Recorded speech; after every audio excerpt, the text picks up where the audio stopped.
Okay तो इस channel में ना हम लोग ज़्यादा चीज़ ऐसा कुछ रिव्यू करते नहीं है। मैं आपको ट्रैवल से जुड़ी सारी जानकारी देता हूँ जो आपको आपके ट्रैवल्स में प्लानिंग करने में इजी हो जाती है। नेगेटिव रिव्यूज़ तो मैं कभी नहीं करता हूँ यहाँ पे। और नेगेटिव रिव्यूज़ नहीं करने का एक रीज़न भी है क्योंकि दुनिया में ऑलरेडी सारे जगहों पे इतनी नेगेटिविटी है। न्यूज़ खोलो, न्यूज़पेपर खोलो, लोगों से बात करो, किसी से भी कुछ भी पूछो तो आजकल सिर्फ नेगेटिव ही नेगेटिव बात करते हैं लोग। तो मैं वो चीज़ बिल्कुल भी प्रोपोगेट नहीं करता हूँ, खास करके इस चैनल में, क्योंकि ये चैनल में हम जो है ट्रैवल से जुड़ी अच्छी चीज़ें दिखाना प्रेफर करते हैं। बट आपको ना मैं आज एक टॉपिक से थोड़ा कुछ हटके आज एक चीज़ डिस्कस करने वाला हूँ जिसका ओपिनियन आप ही एंड में दे सकते हैं कि ये सही था, गलत था या नहीं था। क्योंकि ये मेरे साथ हुआ था और मैं इतने टाइम से ट्रैवल कर रहा हूँ, डोमेस्टिकली भी की है, इंटरनेशनली भी की है, पर ये इंसिडेंट ऐसे मेरे साथ शायद ही पक्का फर्स्ट टाइम ही हुआ है। तो ये वीडियो में पूरा आप देखिए क्योंकि ये एक ऐसी चीज़ है जो आपको अवॉइड करनी चाहिए अगर आप गोवा के ट्रिप में जा रहे हो, क्योंकि it will help you a lot to save your time और मेंटल पीस। जो मेरे साथ हुआ, मैं शायद कर रहा हूँ ट्रैवल बोल के मैं इससे बच पाया, पर काफ़ी सारे लोगों का ट्रिप पूरा का पूरा ख़राब भी हो सकता है अगर आप इन स्कैमस्टर्स के भरोसे आपकी बुकिंग करोगे तो ये पूरा जो सीन है ना मेरे पिछले गोवा के ट्रिप में होता है जो मैंने सितंबर के महीने में प्लान की थी। मैं साउथ गोवा में था और वहाँ से मुझे फ़्लाइट पकड़ के बॉम्बे जानी थी। क्योंकि मेरा साउथ गोवा में मैंने जो बुकिंग किया था एक एक्स्ट्रा दिन मैंने नहीं कर ली थी। मैंने सोचा था कि मैं नॉर्थ गोवा चले जाऊँगा या मैं कोई सेंट्रल पार्ट में रहूँगा जहाँ से मुझे एयरपोर्ट जाने में भी आसानी होगी। तो हॉस्टल में एक लड़का था जो बंगाल से ट्रैवल कर रहा था। उसने कहा कि उसने एक बहुत ही बढ़िया जगह जो पणजी में है, जिसको मैंने एक बार लास्ट बाहर से देखा था पिछले ट्रिप पे, पर मैंने कभी अंदर जाके चेकआउट नहीं किया, वहाँ पे रहने का उसने बुकिंग का बंदोबस्त किया है अपने लिए। ये हॉस्टल का नाम है इजी गो हॉस्टल्स। ये पणजी में लोकेटेड है। ये एकदम ही मेन पणजी के जो सेंटर में आता है। आपको जितने भी कसिनोज है उसके यहाँ पे सारे आपको जो है फॉन्टेनास का जो आपका वो जो हिस्टोरिक स्ट्रीट है वो भी उधर आता है। तो लोकेशन काफ़ी स्ट्रॉन्ग है, पिक्चर्स भी काफ़ी अच्छा लग रहे थे। और क्योंकि मैंने बाहर से देखा था, मैंने सोचा था कि आप लोगों को वहाँ पे लेके जाऊँगा और जगह की भी रिव्यू कर लूँगा।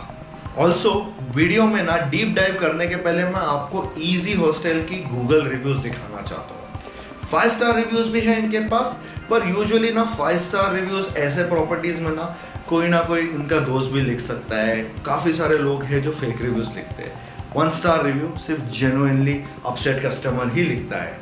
आप ये 1 स्टार रिव्यूज़ की जस्ट स्क्रीनशॉट देख लीजिए, आपको आइडिया आ जाएगा कि ये लोग यूजुअली कैसे लोगों के साथ डील करते हैं और क्या ट्रीटमेंट है और इनकी प्रॉपर्टी का भी क्या कंडीशन है। उसके बाद में आप खुद के मन से देख लीजिए और बताइए कि मैं सही था या हॉस्टल वाला सही था आफ्टर वॉचिंग दिस वीडियो। सो जो वो बंगाल का लड़का था वो एक दिन पहले हमारे हॉस्टल से साउथ गोवा से निकल पड़ा था। माइंड यू, अगर आप साउथ गोवा में जाने की कभी प्लानिंग कर रहे हो versus north Goa, south Goa ज़्यादा शांत है और वहाँ पे नेटवर्क का काफ़ी प्रॉब्लम होता है।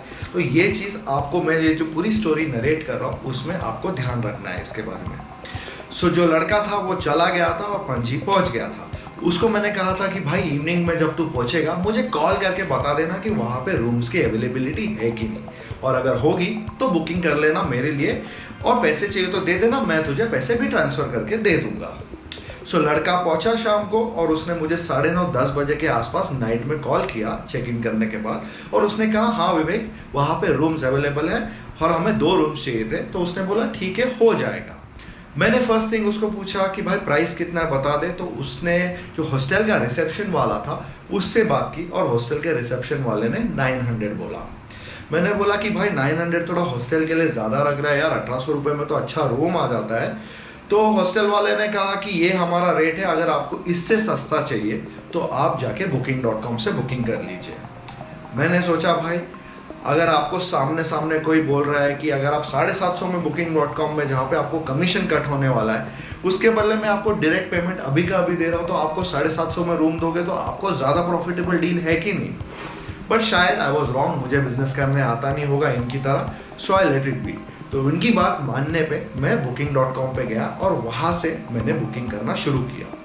booking.com की जो मोबाइल वेबसाइट थी वहाँ से मैंने बुकिंग की थी, ऐप से नहीं की थी क्योंकि मैं जनरली ऐप्स डाउनलोड करके अपने फ़ोन में नहीं रखता हूँ। सो बुकिंग कर ली मैंने, सारा प्रोसीजर कर लिया, मेरा कार्ड का डिटेल भी डाल दिया।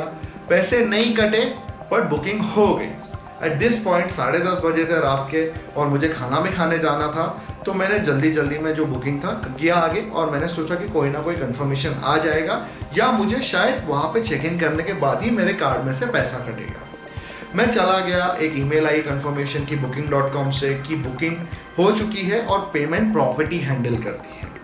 तो पेमेंट जब प्रॉपर्टी हैंडल करती है, मैंने सोचा उधर ही जाके पैसे देने होंगे। दैट्स व्हाट एवरीबॉडी थिंक्स, क्योंकि बुकिंग होने के बाद आप होटल में चेक इन करोगे तभी पेमेंट दोगे, राइट।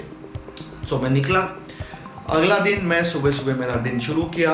30 किलोमीटर में बाइक चला के पहले माड़गांव पहुंचा, बाइक रिटर्न दी, वहां से बस पकड़ी और मैं निकला पणजी के लिए मेरे दोस्त के साथ। मेरा दोस्त जो वो हॉस्टल में ठहर रहा था, मुझे उसने सुबह भी कॉल किया 10 बजे कि भाई आ रहे हो कि नहीं आप लोग, हॉस्टल वाला पूछ रहा है। मैंने बोला निकल चुका हूँ 100%, कुछ ही देर में मैं पकड़ ले, 1-2 घंटे में पहुँचने वाला हूँ, तो अपना बुकिंग वहाँ पे मेरा कंफर्म कर ले। एट दिस पॉइंट हॉस्टल वाले ने भी कोई भी पॉइंट पे पैसे डिमांड नहीं किए। वो मुझे कुछ नहीं बताया, ना उसने मुझे कॉल किया। नेटवर्क इतना शेकी था, हम लोग बस में ट्रैवल कर रहे थे, घाटों से आ रहे थे, फिर अलग अलग जगह पे नेटवर्क डिप हो रहा था, कोई भी चीज़ का कंफर्मेशन नहीं। राउंड अबाउट जब 12:45 को हम लोग बस में थे, हॉस्टल में पणजी पहुंचने के हम लोग लिटरली 10 मिनट्स अवे थे, तभी ये हॉस्टल में से मेरे दोस्त का फिर से फ़ोन आया कि हॉस्टल वाला आपका बुकिंग कैंसिल कर रहा है। मैंने बोला भाई ऐसा कैसा यार, हॉस्टल वाला कैंसिल क्यों कर रहा है, हमारे पास कोई रहने के लिए जगह नहीं है दोस्त, एक रात से हम लोग ने बुकिंग की है, तू भी उधर खड़ा है तो कुछ तो कर। तो हॉस्टल वाले ने फ़ोन लिया और बहुत ही रूडली हमसे बात करने लगा, मुझसे एटलीस्ट, मैं फ़ोन पे अकेला था उसके साथ। कहने लगा कि भाई आपको हमने मैसेज भेजा booking.com पे कि आपको पार्ट पेमेंट करनी है, फुल नहीं पार्ट पेमेंट करनी है चेक इन होने के पहले, और आपने वो नहीं की, बोल के हम आपका रिजर्वेशन होल्ड नहीं कर सकते। मैंने बोला भाई ये कौन सा तरीका है कि पार्ट पेमेंट करोगे तो ही आप रूम देते हो, फुल पेमेंट ले लो। फुल पेमेंट तो आप डिमांड नहीं कर रहे हो, नीदर कोई आप लिंक भेज रहे हो, कोई से बोल रहे हो UPI ID। आप तो जानते हैं आजकल UPI IDs के नाम पे कितने स्कैम चलते हैं अलग अलग लोगों के। आप पैसे दे दोगे, फिर बाद में वो आदमी बोलेगा भाई तुझे जो करना है कर ले। सो इसके लिए ये चीज़ भी ध्यान रखें कि आप कभी भी कोई जगह बुकिंग करते हो ना, प्लीज़ डू नॉट लिंक पे, मतलब कोई भी टाइप का other than an official booking website जो रहे उसके अलावा कहाँ पे भी बुकिंग मत कीजिए, UPI भी मत कीजिए। पैसे लेके आदमी गायब हो जाएगा, फिर बोलेगा भाई ये हमारा नंबर था ही नहीं, ये कोई पुराना एम्प्लॉय था जो यहाँ पे काम करता था, वो आपको फ्रॉड कर दिया उसने। तो मैं उससे रिक्वेस्ट कर रहा हूँ भाई प्लीज़ मुझे रूम का करा दे, एक ही रात है मेरा, अगला दिन फ्लाइट है। वो आदमी रूडली बात किया जा रहा है, पैसे के बारे में बोले जा रहा है कि आपने पैसे नहीं दिए, पैसे नहीं दिए, पैसे नहीं दिए। मैं बोला भाई मेरा दोस्त उधर खड़ा था, तू उससे मांग लेता, वो देने को तैयार था, तुझे कल से पैसा तूने क्यों नहीं लिया। बोलता है वो हमें सब नहीं मालूम, आपको हमने लिंक भेजा, आपने पैसे नहीं दिए। मैंने उसको फिर फाइनली एक चीज़, एक सिंपल नटशेल में पूछा कि भाई तेरे पास रूम देने के लिए था कि नहीं, तेरे पास रूम है तो बता, मैं आता हूँ, नहीं है तो बोल दे। तो उसने कहा नहीं भाई हमारे पास रूम थे, उसमें से एक रूम हमने वॉक इन को 900 रुपीज़ में बेच दिया। मैंने बोला ये बात बोल देता तू कि तेरे को 750 में ऑनलाइन बुकिंग को ऑनर नहीं करना है, पर तूने 900 रुपये में केवल 150 रुपये के लिए किसी का ट्रिप खराब कर दिया, किसी का मूड खराब कर दिया और अपने प्रॉपर्टी का नाम भी खराब कर दिया। वो उसने, मैंने ये भी कहा कि भाई तू अगर मेरे को रूम नहीं भी दे रहा है ना, ऑफिशियल एक कैंसिलेशन ईमेल तो भेज दे booking.com के थ्रू, वो भी उसने किया नहीं। ऐसे टाइप के फ्रॉड लोग हैं ये इजी हॉस्टल वाले, जो आपसे रूडली बात करेंगे, आपको गाली देंगे, आपको धमकी देंगे और बाद में मेहरबानी भी जताएंगे कि आप चाहते तो हम आपको और भी किधर एकोमोडेट कर देते थे, पर वो नहीं करेंगे। सो अगर आप गोवा में जा रहे हो कहीं भी ना, तो ऐसे लोगों के भरोसे ना, एटलीस्ट इजी हॉस्टल वालों के भरोसे पे रहिए मत। आप कमेंट में मुझे बता दीजिए, मैं आपको इससे भी अच्छे और इससे भी सस्ते जगह बता दूंगा। मेरे बहुत सारे वीडियोस भी हैं, आप चैनल पे चेक कर सकते हैं, पर इजी हॉस्टल में बिल्कुल भी मत जाइए। आप इनके रिव्यूज़ भी पढ़ लीजिए। आप 5 स्टार रिव्यूज़ छोड़िए, क्योंकि 5 स्टार रिव्यूज़ तो कोई अच्छा आपका दोस्त भी लिख के दे सकता है गूगल पे। आप 1 स्टार रिव्यू पढ़िए और देखिए, जो मैं स्क्रीनशॉट भी लगा रहा हूँ, इसमें कैसे कैसे लोगों के साथ कैसे एक्सपीरियंस हुआ और सिमिलर एक्सपीरियंसेस भी हुए हैं इनके साथ। So that's why I am telling you कि अगर आप इजी हॉस्टल में जा रहे हो ना, please avoid it, it is not worth the money, और आपका ट्रिप मत खराब कीजिए, क्योंकि you will come back with a bad experience of Goa and I do not want you to have that. So that was it guys, this was my experience. I hope किसी और के साथ ना ये कभी ना हो, क्योंकि ये एब्सोल्यूट एक स्कैम है जो जगह पे आपको गिरना ही नहीं चाहिए। ऐसे कोई अगर आपको पेमेंट लिंक भेज रहा है या यूपीआई करने बोल रहे हैं, प्लीज़ डोंट डू इट। सामने सामने जब मेरा दोस्त खड़ा था तभी पेमेंट नहीं लिया इन्होंने, तो आप लोग कैसा ये प्रॉपर्टी पे भरोसा कर सकते हो। सो आई होप आपको ये वीडियो अच्छा लगा होगा, आप एक स्कैम में गिरने से बच गए या बच जाएंगे in the future. So please don't go to this property, and if you like this video, please do not forget to subscribe to my channel as well guys। South Goa की और नॉर्थ गोवा की सीरीज बहुत जोरदार चल रही है, सारे videos आप आई बटन दबा के भी देख सकते हैं। तभी तक stay safe, don't fall in any scam, travelling बंदा आउट।